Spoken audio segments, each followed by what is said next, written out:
Mi familia de EWTN y Radio Católica Mundial, un saludo cuaresmeño en el nombre del Señor. Bueno, el título que he tomado para este programa, que como ustedes ven, no tengo un invitado o dos invitados o tres invitados acá, porque ustedes todos son mis invitados el día de hoy. El título que he tomado, lo he tomado con permiso de Shakespeare, y de esa famosa obra de él, una de sus famosas obras, Hamlet, y es, en inglés dicen, to be or not to be. En español es ser o no ser. Así es, 4 palabras, pero muy importantes, ser o no ser. Bueno, ustedes han visto que hay algunos programas, algunas series de televisión o algunas películas que al principio ponen un letrero que dice warning, o sea, en español, precaución, y a veces dicen, el contenido de este programa no es apto para menores, o el contenido de este programa puede tener escenas que le pueden a usted molestar, le dan como una especie de un aviso. Bueno, yo quiero también tomar esa misma idea y ponerles y decir, cuidado, el contenido del programa que hoy quiero hacer con ustedes quizá puede tocarle la conciencia, quizá puede incomodarle, quizá puede gustarle, pero hoy va a ser un tema muy importante el que yo mismo me lo quiero aplicar y ya que estamos en tiempo de Cuaresma, quiero compartirlo con todos ustedes. Ser o no ser. La idea fundamental, y durante muchas semanas he estado dando vueltas en mi propia cabeza y haciendo yo mismo un examen de conciencia, es que creo que dentro de nuestra Iglesia Católica Apostólica hay una gran crisis de identidad. Y ahora yendo otra vez a esta frase de Shakespeare, diría, ¿católico o no católico? No hay la tierra intermedia. Y tristemente, creo que muchos de ustedes, quizá en sus propios países, han escuchado que hay una serie de católicos que se llaman católicos a mi manera. Alguien dijo una frase que también la tomo, que es interesante, dice, católico a mi manera es la mejor manera de no ser católico. Por eso es que hoy quiero que nos hagamos un poco este examen, si realmente somos católicos, no que nos llamemos católicos, nos podemos llamar católicos, pero eso no quiere decir que somos católicos. Y esto lo voy a explicar con más detalle un poco más adelante. Y voy a tomar varias citas de la palabra de Dios, de la Escritura, por eso tengo hoy mi Biblia aquí conmigo. Y quiero empezar por una que es importante, todas son importantes, pero porque creo que nos puede poner en la dimensión a donde quiero ir en este espacio con ustedes. Está tomada de la carta San Pablo a los Romanos, en el capítulo 12, y sabe que si usted tiene oportunidad y tiene por ahí un papel y un lápiz, una pluma, apunte estas citas. Porque mi interés es que quizá ya que estamos en este tiempo cuaresmal, tiempo de un análisis, de un prepararnos para vivir la pasión, la muerte y después la resurrección del Señor, pero ya que este es un tiempo de meditar, el tiempo de Cuaresma, quizá las citas que voy a tocar hoy le convengan que después usted las pueda pues nuevamente volver a leer, digerirlas y aplicarlas a nuestra vida y quizá compartirlo con su iglesia doméstica, con su familia. Quiero empezar por entonces San Pablo capítulo 12 de la carta a los Romanos y voy a tomar el versículo 2. Estoy usando la Biblia de Jerusalén para Latinoamérica, por si quieren saber qué traducción es la que estoy usando. Biblia de Jerusalén para Latinoamérica, ya que el español que aquí usamos es el que es el español nuestro en América, no es el español de España, el vosotros sois, no, este es el de ustedes, ok. Y dice San Pablo en el capítulo 12, versículo 2, y no se acomoden al mundo presente. Antes bien, transfórmense mediante la renovación de su mente, de forma que puedan distinguir cuál es la voluntad de Dios, lo bueno, lo agradable, lo perfecto. Fíjense qué cita tan importante. Y no se acomoden al mundo presente. Bueno, la palabra de Dios nos habla de que el mundo, y cuando hablo del mundo no estoy hablando de la creación es hermosa, el mundo, el cielo, el universo, esta es obra de Dios, es una maravilla la creación de Dios. Cada vez que yo me refiero al mundo, no estoy hablando del mundo en cuanto a creación, ¿de acuerdo? Hablo en cuanto al mundo como sistema, como el sistema en el cual nos movemos en cualquier latitud, Europa, América, África, el mundo es este sistema. ¿Cómo nos movemos los que poblamos a este mundo, esta nave espacial por la cual vamos navegando en el espacio? no se acomoden al mundo presente. Antes bien, otras traducciones dicen, renuévense, es la misma idea, transfórmense mediante la renovación de su mente. Fíjense, es interesante porque muchas veces cuando hablamos de las cosas espirituales hablamos del espíritu. Por supuesto, el espíritu es esa imagen de Dios que está en nosotros. Somos alma y cuerpo, ¿verdad? Pero aquí San Pablo se está refiriendo a una parte de nuestro cuerpo, la mente, el cerebro. Dice, mediante la transformación de su mente, de forma que puedan distinguir, y cuando habla de distinguir, no está hablando de la cuestión óptica, sino hay otra palabra que también no está en esta traducción, pero que me gusta mucho, que sepan discernir. Discernir es esa capacidad, en cierta forma una capacidad que nos puede dar el Espíritu Santo para poder distinguir entre el bien y el mal, entre lo bueno y lo malo. Y aquí usa la palabra para que sepan distinguir cuál es la voluntad de Dios. Esta última palabra es importantísima, la voluntad de Dios, la cual nos puede permitir entender qué es lo bueno, lo agradable y lo perfecto. Dios tiene un plan para cada uno de nosotros. Esa es la voluntad de Dios. Tiene un plan para su iglesia, pero tiene un plan para cada uno de nosotros. Y es donde nosotros, cada quien en lo personal, no un tío mío, una monjita que es amiga, no, no. Cada uno de nosotros tiene que buscar discernir cuál es la voluntad de Dios para mi vida. ¿Cuál es la voluntad de Dios cuando Él me creó? Cuando en ese instante de la concepción, en el momento en que fui concebido, que empezó ahí ese ser único y que se va a desarrollar 9 meses en el vientre de mamita y que después será esta persona que eres tú y yo, ¿cuál es la voluntad de Dios para nosotros? El mundo está lleno de evangelios en minúscula, de mensajes que no nos hablan de la voluntad de Dios, sino todo lo contrario. Nos dice por ahí también la palabra de Dios, Juan, el mundo está bajo el poder del maligno. Y esto es algo que no se habla mucho en los púlpitos, no se habla mucho en las homilías, esta realidad de que estamos en una batalla espiritual. Hay una verdadera batalla espiritual por el alma del mundo. Lo dijo allá en aquel documento Novo Milenio y Neunte, San Juan Pablo II, cuando nos preparaba para este milenio en el que estamos inmersos, en el cual estamos navegando en esta nave terrestre, nos hablaba de que hay una lucha, dice, por un lado, hay fuerzas evangelizadoras muy grandes que tratan de llevar la palabra de Dios para que entendamos su voluntad, pero dice, pero también hay fuerzas malignas que tratan de robar el alma de este mundo. Y cuando habla del alma de este mundo, familia, está hablando de tu alma, de mi alma. Hay fuerzas malignas que quieren robar esa alma tuya, pero ¿saben qué? El diablo, y hay un refrán que dice, más sabe el diablo por viejo que por diablo. El diablo es muy astuto. Y el diablo en esas artimañas, como también dice Pablo, que tenemos que poder discernir cuáles son las artimañas del demonio, es muy sutil. Si el diablo se nos mostrara cómo sería tan horrenda esa imagen como fueron los pastorcitos, Jacinta, Francisco y Lucía, que pudieron ver en un momento el infierno, quedaron horrorizados porque pudieron contemplar un poco donde hay esas almas que han perdido la relación con Dios y los demonios. Si nosotros pudiéramos ver a esos espíritus malignos, sería tal nuestro espanto que huiríamos de ellos. Satanás es un lobo con piel de oveja. Se disfraza suave, tranquilo, bonito, y nos está llevando por tantos caminos a poder controlar nuestra manera de pensar para que vivamos en la manera que Él quiere, no en cuanto a lo que es la voluntad de Dios para nuestras vidas. ¿Qué significa ser católico?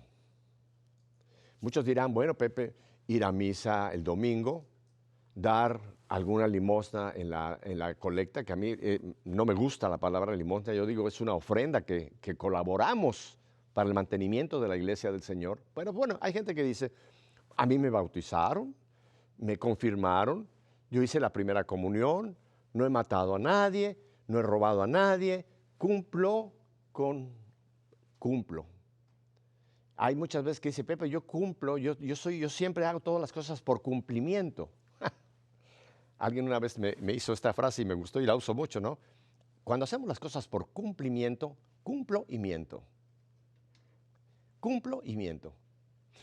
Les quiero dar una idea que para mí ha sido revolucionaria y la he podido descubrir en los últimos años. Miren, nosotros pensamos que el catolicismo es una religión, ¿correcto? Ok, vamos a colocarlo dentro de ese concepto. Hay varias religiones en este mundo, ¿verdad?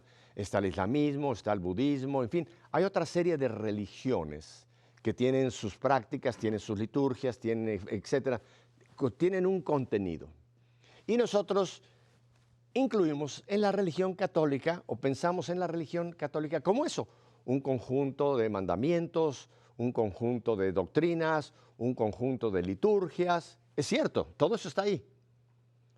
Pero mi familia, por lo menos lo que yo he descubierto, si usted no está de acuerdo conmigo, es muy su punto de vista, yo he descubierto que el catolicismo, y voy a usar una palabra todavía más profunda, el cristianismo, porque la palabra católico es importante, pero la palabra católico quiere decir universal. Pero la raíz de donde nosotros partimos no es solamente que estamos en todo el mundo y que hay miembros de esta iglesia católica, apostólica, en todo el mundo, va más allá. El cristianismo. Y ese sí ya es importante. Si usted va a la palabra de Dios allá en el libro de los Hechos de los Apóstoles, escrito por Lucas, dice que fue en Antioquía donde por primera vez a los discípulos se les dio el nombre de cristianos. Hasta ese momento no fue inmediatamente después de que Jesús llegó a nosotros. No fue durante la época de Jesús con sus apóstoles. Fue años después. Y fue Pablo el que nos dice a través de la carta de Lucas a través de la carta de Hechos de los Apóstoles, que fue en Antioquía, hoy día Turquía, donde nacieron las primeras comunidades cristianas, donde a los discípulos se les dio el nombre de cristianos. ¿Saben cómo se les llamaba a los primeros seguidores de los apóstoles, a las primeras comunidades que se formaron una vez que el Señor ascendió a los cielos? Se les llamaba a los seguidores del camino. Si usted va nuevamente a la palabra de Dios, cuando Jesús a veces se describe a sí mismo, el buen pastor, etc. Pero hay una que me gusta mucho, dice, yo soy el camino, la verdad y la vida. Quiero tomar el primer nombre, yo soy el camino. El cristianismo es más que una religión.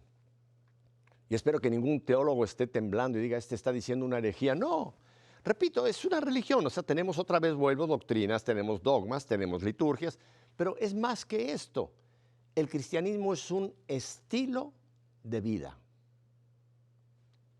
¿No le gustó? Allá usted, pero esta es la realidad. Jesús vino a enseñarnos un nuevo estilo de vida, no un conjunto de normas, preceptos, incluso, fíjense lo que les voy a decir, los 10 mandamientos que Dios le entregó a Moisés allá en el monte Sinaí, muchas veces lo vemos como un Dios policía que nos entregó una serie de prohibiciones y que si caemos en una de estas prohibiciones, ese Dios policía nos va a caer con un mazo encima. Tenemos el concepto de un Dios legalista. Tenemos el concepto de un Dios policía que está vigilando a ver cuándo metemos la pata para castigarnos. Ese no es Dios. Dios es amor. Y si vemos bajo ese concepto que Dios es amor, captamos en una forma diferente lo que fueron los 10 mandamientos y después voy a ir un poco más al Nuevo Testamento, pero al Antiguo Testamento. ¿Saben qué son los 10 mandamientos? Un estilo de vida. Dios en su amor nos enseñó las cosas que nos podían hacer daño y nos previno. Y si vemos los 10 mandamientos bajo esa nueva óptica, no es un conjunto de prohibiciones, sino como buen Padre Dios, y sobre todo ese Padre del Antiguo Testamento, nos decía, mira, no hagas esto, no hagas esto, no hagas esto, porque te va a hacer daño. Papás y mamás, ustedes tienen hijos, yo he tenido hijos, tengo nietos.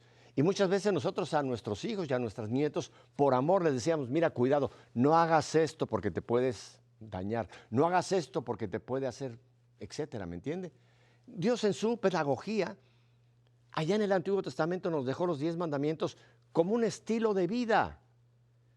Si yo me muevo bajo esos parámetros que Dios me dejó, yo voy a ser feliz. Dios quiere nuestra felicidad. Yo he venido para que tengan vida y vida en abundancia, dice Jesús. Y no está hablando solamente de la vida eterna, está hablando de nuestra vida aquí, en este caminar, en este peregrinar en nuestro valle de lágrimas. Pero familia, otra vez vuelvo, tenemos una crisis de identidad.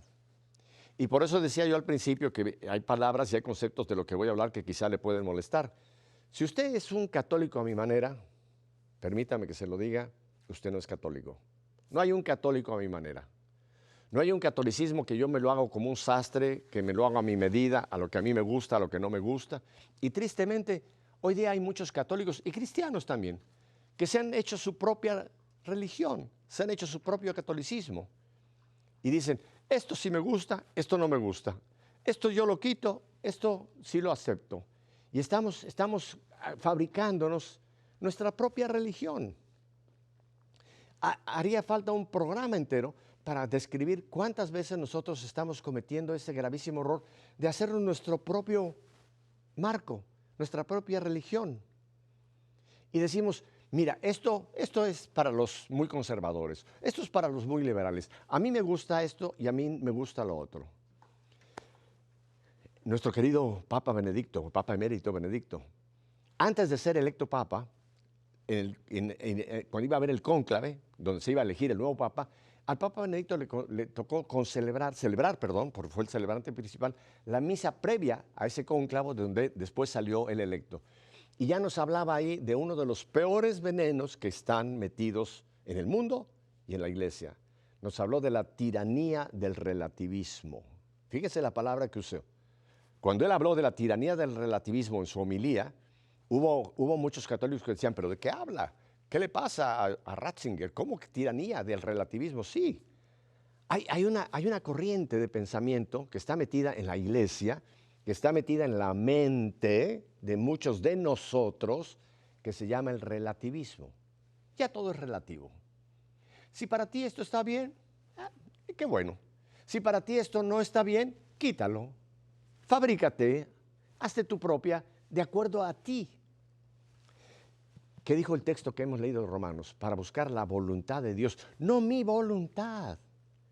Mi voluntad no, mi egocentrismo puede ser que es el que está moviéndose en este relativismo y yo me he creado un cristianismo o un catolicismo a mi manera. Eso no es ser católico.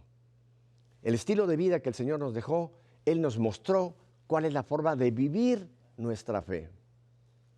Hace 24 años, cuando se inició este programa, que pensábamos cuál pudieran ser los posibles nombres del programa, había varios. Y miren, creo que fue providencial que escogimos, el equipo de WTN, nuestra fe en vivo. Fíjense lo que aquí decimos cada vez que estamos con ustedes, nuestra fe en vivo. Yo lo traduzco ahora, nuestra fe tiene que ser mi forma de vida. Yo debo de vivir según lo que yo digo que creo y yo tengo que creer en lo que realmente nos pide la palabra de Dios para que yo realmente sea un cristiano.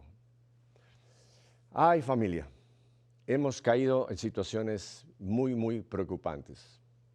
Hoy día hay muchos católicos tibios, ¿sí? Ni frío ni caliente. ¿Quieren este texto de la Escritura? Vaya usted a Apocalipsis y vea lo que nos dice la palabra de Dios en este texto que les voy a poner ahora mismo en la pantalla. Dice la palabra allá en Apocalipsis, mira, tengo algo contra ti. No eres ni frío ni caliente, eres tibio.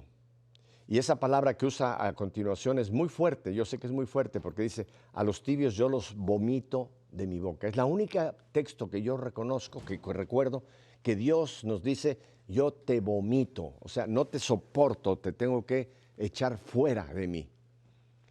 ¿Y sabe a quién es a quien Dios vomita? A los tibios. Qué terrible, ¿verdad? La tibieza espiritual. Y no solamente la tibieza espiritual, sino la tibieza es que no soy ni frío ni caliente. Mire, el Señor usó muchos términos que son drásticos, que tú sí seas sí, que tú no seas no. En mi país, México, hay una frase, y creo que se la ha oído, y cuando lo he oído, pues he tenido que responderle a la gente. Hay mucha gente que yo me acuerdo que me decían, ay, Pepe, mira, no, yo ni con Dios ni con el diablo. ¿Sabe quién está muy feliz con esa forma de pensar? El diablo. Yo ni con Dios ni con el diablo. No, o estás o no estás. ¿Quieren ir a otro texto de la Escritura? Dice Jesús claramente, el que no está conmigo está en contra de mí. óiganlo bien, el que no está conmigo está en contra de mí. No hay el medio. Y les voy a poner el texto ahora para que lo tengan y lo copien en su casa. Y lo voy a poner en pantalla. Ahí lo tiene usted. Lucas capítulo 11, versículo 23. El que no está conmigo está contra mí. El que no recoge conmigo desparrama. Jesús no vino a ser el tipo simpático.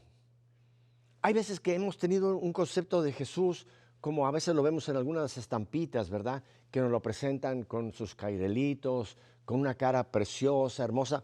No estoy hablando del físico de Jesús, pero hay veces que nos dan una imagen de un Jesús ternura, un Jesús que siempre nos daba por nuestro gusto. No, si usted lee los evangelios y vemos la vida pública de Jesús, y es más, voy un poquito más atrás, a los 12 años cuando queda en Jerusalén, aquella frase que le dice a María y a su padre adoptivo José es fuerte. No sabían que tengo que estar en las cosas de mi padre. Jesús sabía perfectamente a lo que venía. Y Jesús no vino a hacer lo que en el idioma anglo, en el idioma inglés se llama nice guy, el tipo simpático. El tipo que le quiere caer bien a todo. El tipo que a todo el mundo le sonríe y le dice, ay, no te preocupes, no, tranquilo. No. Si usted ve va a los evangelios, Jesús fue tajante, Jesús fue claro. Recuerden cuando viene aquel programa, cuando Él habla, yo soy el pan de vida, cuando tiene aquel momento que algunos dicen, muchos se apartaron de Él. Y Jesús fue tan tajante que incluso se voltea a Pedro y a los otros y le dice, ustedes también quieren irse de una vez. Jesús fue claro y fue tajante. El que no está conmigo está en contra de mí. El que no recoge conmigo desparrama. Familia, el cristianismo es un estilo de vida. Estamos llamados a vivir en cristiano 365 días, aún en años bisiestos, 7 días a la semana, 24 horas del día, en todas las áreas de nuestra vida. Yo no puedo dejar mi cristianismo, mi catolicismo, para el domingo cuando voy, si es que voy, a la Eucaristía. Yo me pregunto muchas veces, y no lo hago con un espíritu de juzgar, no, ni pretendo estar juzgando a nadie. Estoy hablando para que cada uno nos analicemos y cada quien saque sus propias consecuencias. Pero yo me pregunto muchas veces, esa hora que vamos a celebrar la Eucaristía, la misa, a mí me gusta mucho la palabra Eucaristía, que quiere decir celebración. Y fíjense lo que estoy diciendo, cuando vamos a celebrar la Eucaristía, no vamos a... Por eso hay gente que dice, yo voy a oír misa. No, yo no voy a oír misa. Yo voy a oír un concierto, yo voy a oír una película y ver una película, pero a misa yo no voy a oír misa. Yo voy a concelebrar la Eucaristía. El sacerdote es el celebrante principal, pero cada uno de nosotros, pueblo de Dios, unidos en la asamblea, unidos en la coinonía de la celebración, en la unión de los hermanos, estamos concelebrando la Eucaristía. ¿Y para qué? ¿Para qué Jesús nos dejó la Eucaristía? ¿Para qué Jesús nos dejó ese sacramento hermosísimo? ¿Para qué? Para que ese fuera nuestro alimento, fuera nuestra inyección, para que ese fuera la fuerza que me va a llevar a vivir los otros días en cristiano. El domingo no es el último día del fin de semana. Muchas veces así lo vemos. Ya el viernes empezamos a pensar en el fin de semana, el sábado es fin de semana, vamos a la playa, vamos de picnic, vamos de compra, vamos. Y luego el domingo, ay, tengo que ir a misa, tengo que cumplir con la misa, cumplimiento. Pero bueno, suponiendo que ustedes de los ya no muchos católicos que van cada domingo y día de precepto a celebrar la Eucaristía, la pregunta que yo me hago, cuando salimos del templo, porque la iglesia somos nosotros, el templo es donde celebramos nuestra vida litúrgica, pero ese es un templo, es un edificio. La iglesia somos tú y yo, cada bautizado. Cuando salimos por esas puertas, vamos a vivir el resto de la semana, porque el domingo es el primer día de la semana, no es el último día del fin de semana, es el primer día de la semana, y por eso Jesús quiso resucitar en el primer día de la semana, para que después toda la semana, el resto de la semana, vivamos en cristiano, en el trabajo. Bueno, voy a empezar en casa. Donde yo tengo que empezar a vivir en cristiano es en mi propia iglesia doméstica, mi casa. Ahí es donde yo tengo que empezar a vivir en cristiano. Si estoy casado con mi cónyuge, mis hijos, mis nietos, si ellos ya han crecido, yo tengo que, con mi familia, en mi ambiente, en mi entorno, yo tengo que vivir cada relación en cristiano. En mi trabajo, en mis finanzas, en mis diversiones, en todo. Cada área de la vida nuestra tiene que ser vivida en cristiano. Y les voy a leer más adelante, vamos a hablar un poco cómo vivían los primeros cristianos, que captaron muy bien, perfectamente bien, lo que Jesús había pedido y lo que Jesús quiso que continuara a través de los siglos. No podemos ser tibios, no podemos ser gris. El que no está conmigo está contra mí. No podemos, yo ni con Dios ni con el diablo. Y tristemente, muchas veces esa es la forma en que estamos moviéndonos por esta vida. Ahora, hay un punto que también es importantísimo para entender todo esto. Nosotros somos peregrinos en este mundo. El Señor nos creó, somos obra de Dios. Somos obra de Dios. Pero nosotros estamos en un peregrinaje para un día salir de esta vida biológica y entrar a la vida eterna. Hace poco se leyó el famoso Evangelio de Mateo 25. Usted lo recuerda bien. Ese es el juicio final. Ese será el último juicio, no el juicio personal. Voy a hablar más adelante del juicio personal. Pero el juicio final. Tuve hambre y no me diste de comer. Tuve sed y no me diste de beber. Estuve en el hospital enfermo y no me visitaste. Fui forastero y no me hospedaste. Estuve en la cárcel y no me fuiste a ver. Y voy a tomarme la libertad de añadir uno más, con todo respeto. Hay uno más que yo añadiría a ese juicio final. Estuve en el vientre de una mujer y no me permitiste vivir. La inmensa tragedia del aborto. Ya lo hemos mostrado en otras ocasiones cuando tenemos la marcha pro vida. Yo le llamo Juanito a esta figura. Esta figura que ustedes están viendo es un feto de 10 semanas. Es un ser humano de 10 semanas. Y mucha gente le llama a esto un coágulo. Mucha gente a esto le llama un estorbo.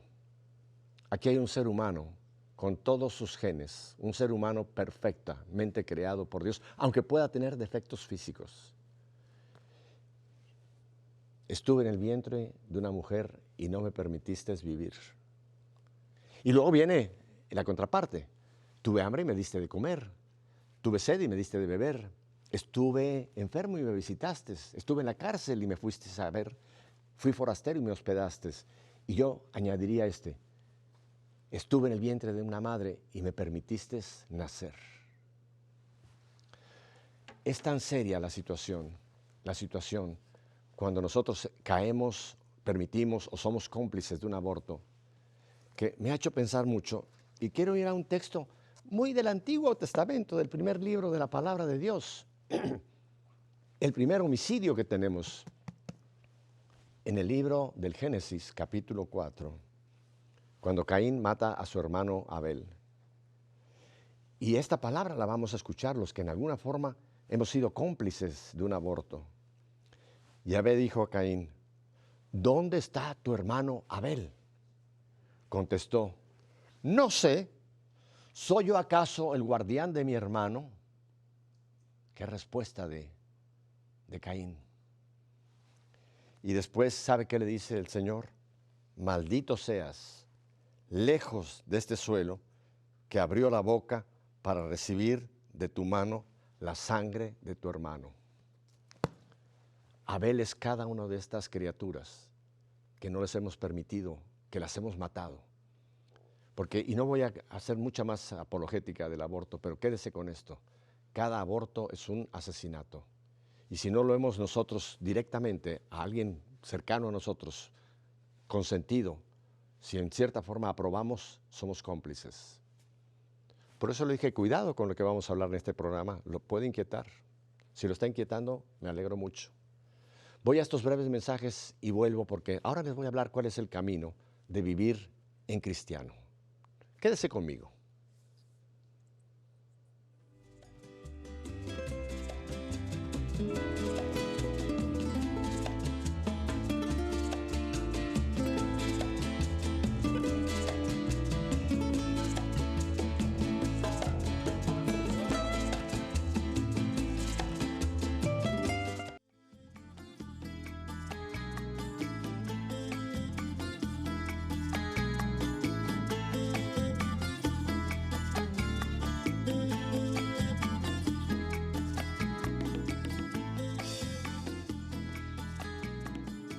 Bueno, si usted se quedó conmigo, gracias, porque quizá hay alguien que después de lo que hemos hablado haya dicho mejor, mejor voy a otro canal. Ok, yo quiero ahora compartir con ustedes algo que hace años descubrí, y es una tristeza que muchos cristianos católicos no lo conocen.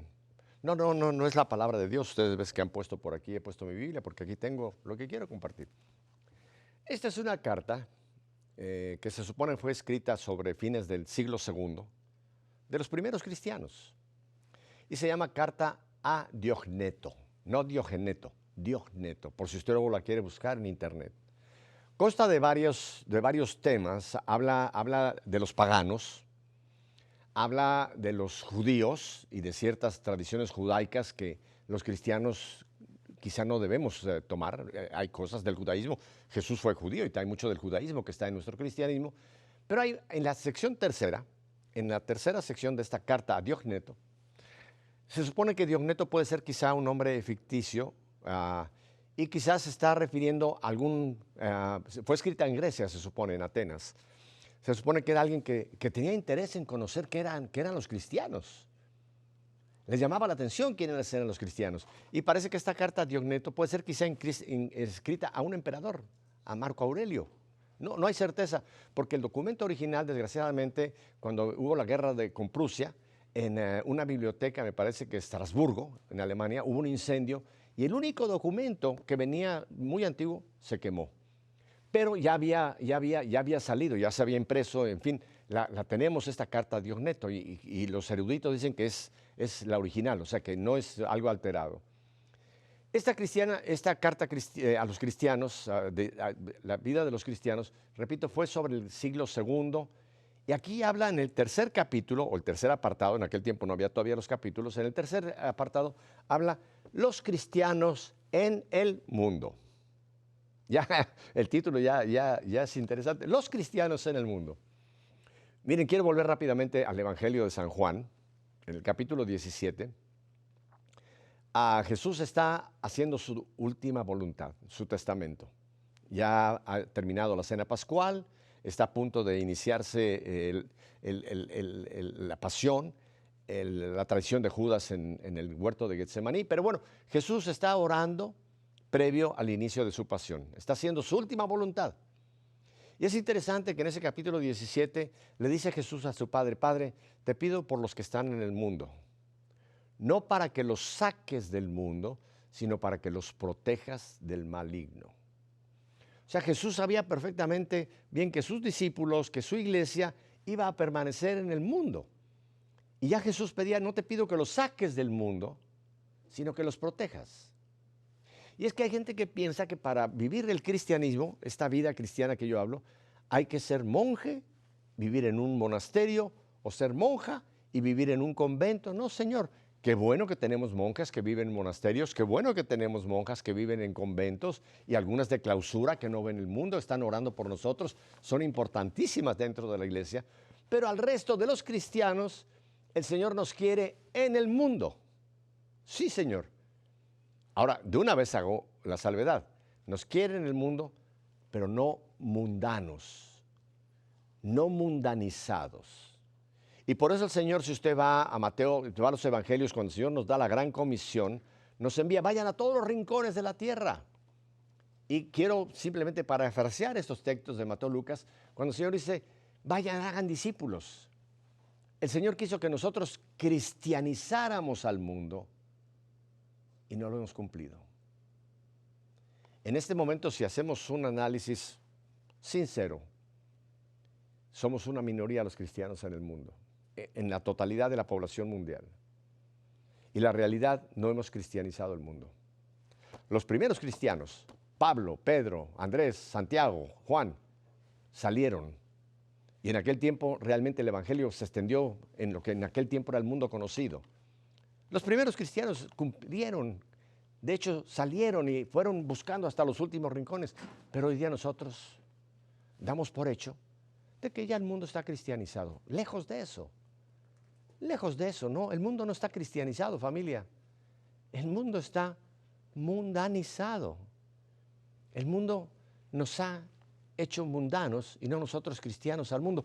Por eso quiero ir ahora a esta carta a Diogneto, para que vean cómo vivían o cómo describen a Diogneto lo que eran los cristianos.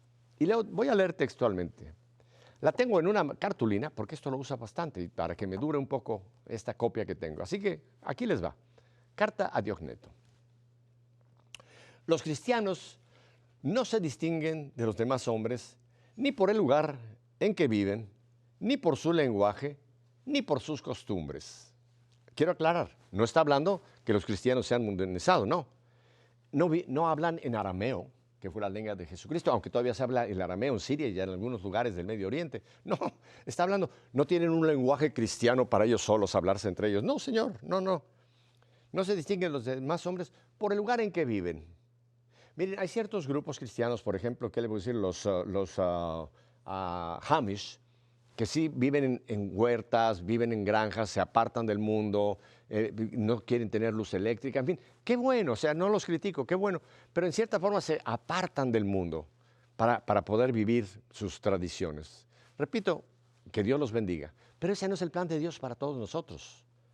Nosotros estamos en los lugares donde el mundo vive, estamos en este planeta Tierra, no hay otra nave, aquí estamos. El lenguaje, hablamos la lengua del país en que vivimos, que hay por ahí quien habla 2, 3, 4 lenguas, qué bueno, pero si estamos en América Latina hablamos español, si estamos en Norteamérica pues tenemos que hablar inglés y también español, que ya es la segunda lengua en este país, etc. Hablamos las lenguas de este mundo. Y las costumbres quiere decir, tenemos muchas tradiciones locales, culturales de los países en que vivimos, que no necesariamente son cristianas, pero las observamos. Voy, por ejemplo, a mi país, México. En mi país, México, ustedes saben que el grito de independencia es el 15 de septiembre, el 16 es el gran desfile. Bueno, muchísimos cristianos van al grito de independencia, que es un acto público, político, porque es una costumbre, es una tradición. Así que estamos en este mundo. Ellos, en efecto, no tienen ciudad propia. Otra vez, no construyen una ciudad aparte, no tienen ciudad propia. Ni utilizan un hablar insólito. Repito, no inventamos un idioma cristiano para hablar entre nosotros en cristiano. No, hablamos la lengua que todo el mundo habla.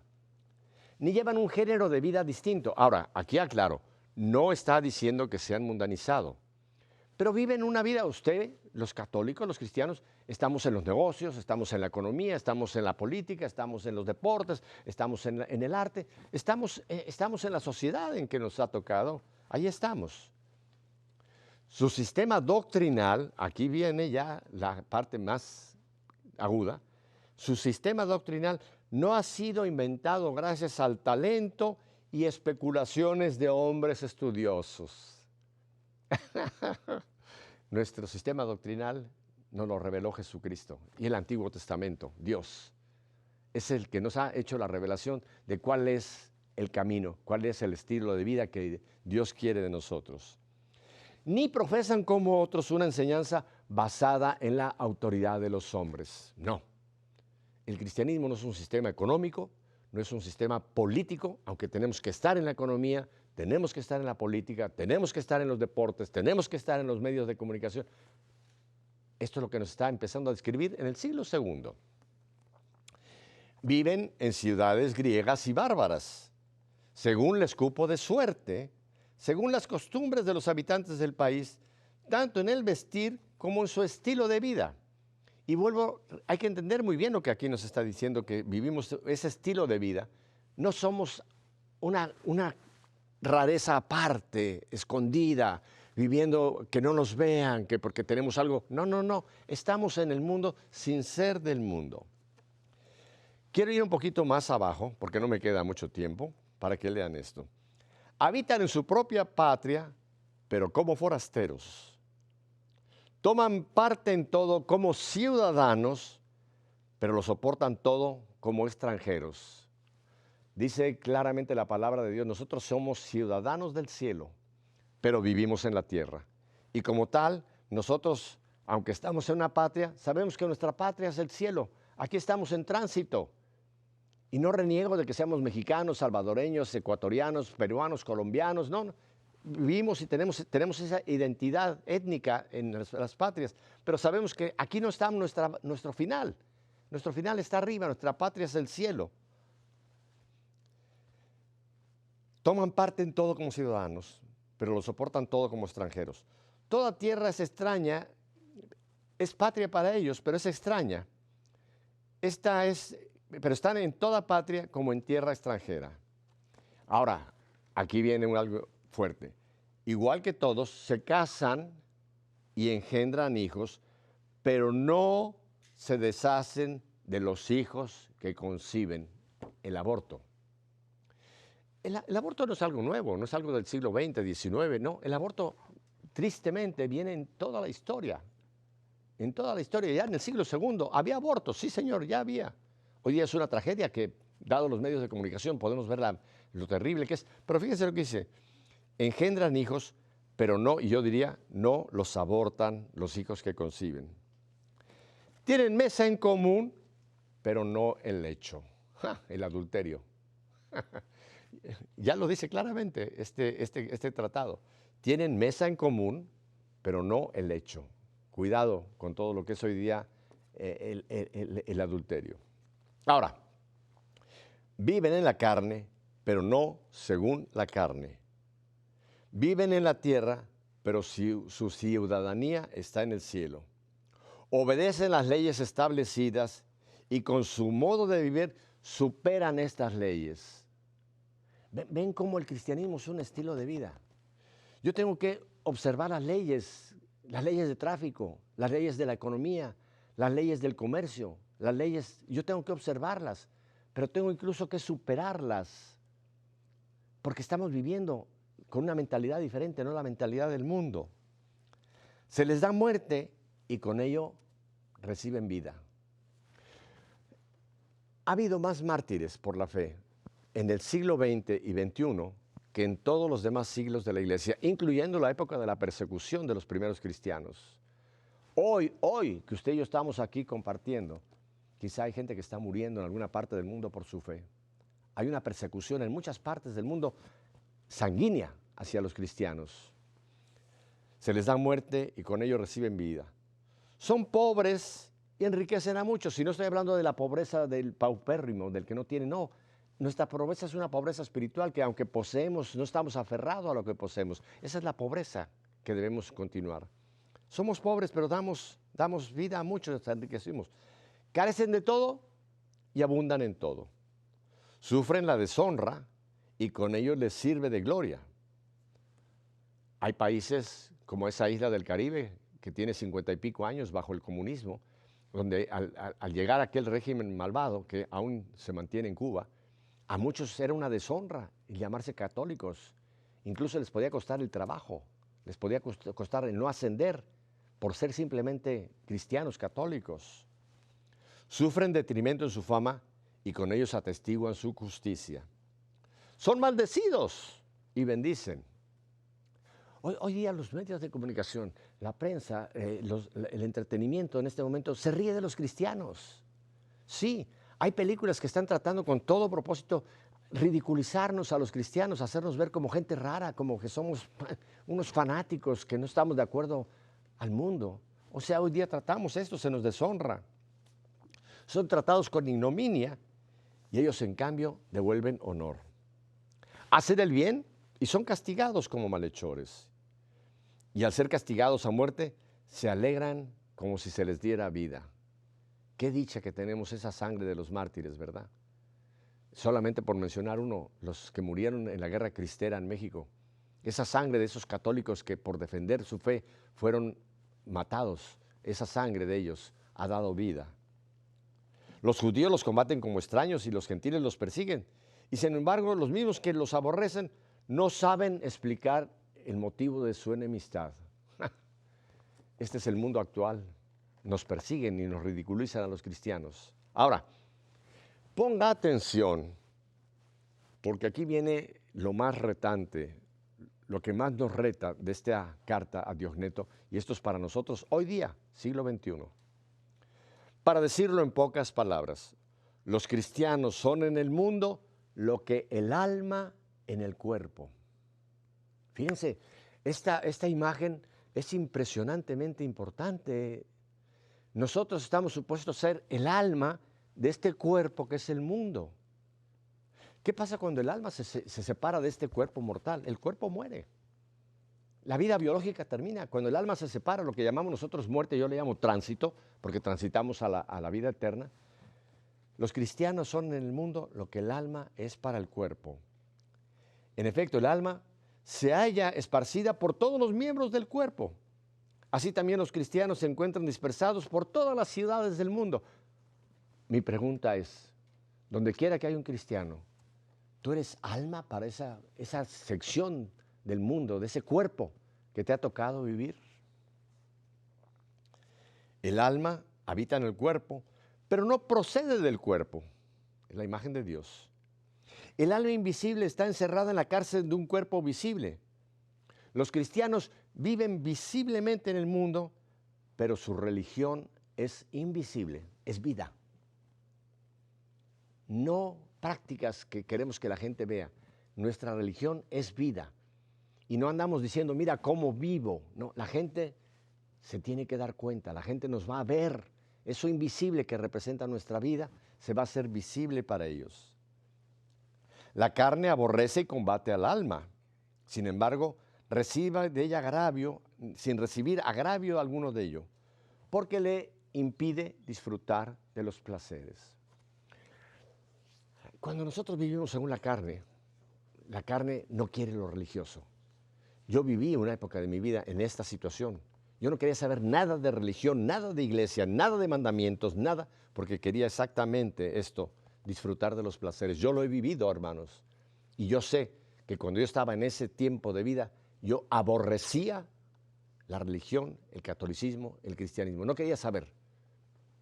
Al punto que, ya lo he contado en otros momentos, yo pasaba por una acera que había una iglesia, yo me cambiaba al otro lado para no ni siquiera oler el incienso o el olor de la iglesia. O sea que yo sé lo que es cuando uno trata de vivir dándole gusto a los placeres. También el mundo aborrece a los cristianos sin haber recibido agravio de ellos, porque se opone a sus placeres. No los comparte, se opone. El alma ama al cuerpo y a sus miembros a pesar de que éste lo aborrece. También los cristianos aman a los que los odian. Usted ama a sus enemigos. Y no estoy hablando de un amor sentimental, un amor romántico, un amor, eso de los sentimientos. Amo del amor cristiano. El Jesús nos dijo, ama a tus enemigos, ora por tus enemigos. El alma está encerrada en el cuerpo, pero es en ella que se mantiene unido a él, a ese cuerpo. Así también los cristianos se hayan retenidos en el mundo como en una cárcel. Ahora, no está hablando de una cárcel en el sentido que no podamos movernos. No, mientras estamos en esta vida, estamos en un tránsito, estamos detenidos en este mundo.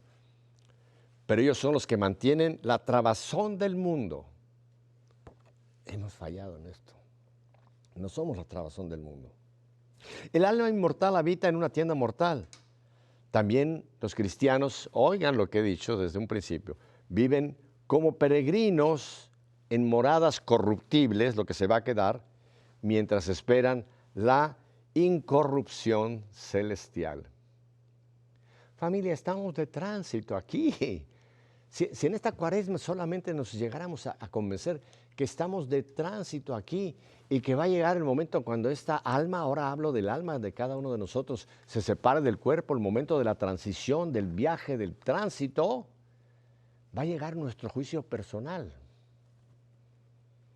Nuestro juicio personal. Y esto lo he hablado con teólogos profundos y me han dicho que es verdad. Al momento de la muerte, voy a usar esta palabra, ¿saben qué pasa? El alma ya liberada de esta prisión, de esto incorruptible, va a poder ver su vida sin ningún tapujo, desde el momento en que tiene conciencia hasta ese último día. Y tú vas a ser tu propio juez. No va a venir un ángel, no va a venir San Pedro, menos Jesús. A veces nos dicen, ay no, cuando Jesús me venga, Jesús no te va a venir a recoger. En ese momento del juicio personal, sabremos qué hemos elegido en esta vida transitoria, en este peregrinar. Y no hay más que dos destinos, la patria celestial o el infierno. Claro, tenemos en la Iglesia Católica Apostólica el término purgatorio, esa purificación que Juan Pablo II lo definió perfectamente. No es un lugar, es un estado de purificación para entrar al cielo. Pero el purgatorio un día va a dejar de existir. Cuando termine este mundo ya no habrá purgatorio, porque ya las almas, aquí viene Mateo 25, lo que hemos leído, el juicio final. Y lo que habrá en el juicio final no es que otra vez nos van a cada quien a tomar cuentas, no, las cuentas ya están tomadas en el juicio personal. El juicio final será a la derecha, benditos de mi Padre, a la izquierda, malditos de mi Padre. Y todo lo que hemos leído será el último momento de un veredicto que ya se tomó en el juicio personal. El alma se perfecciona con las mortificaciones en la carne, en el comer, en el beber. También así los cristianos, Cuaresma.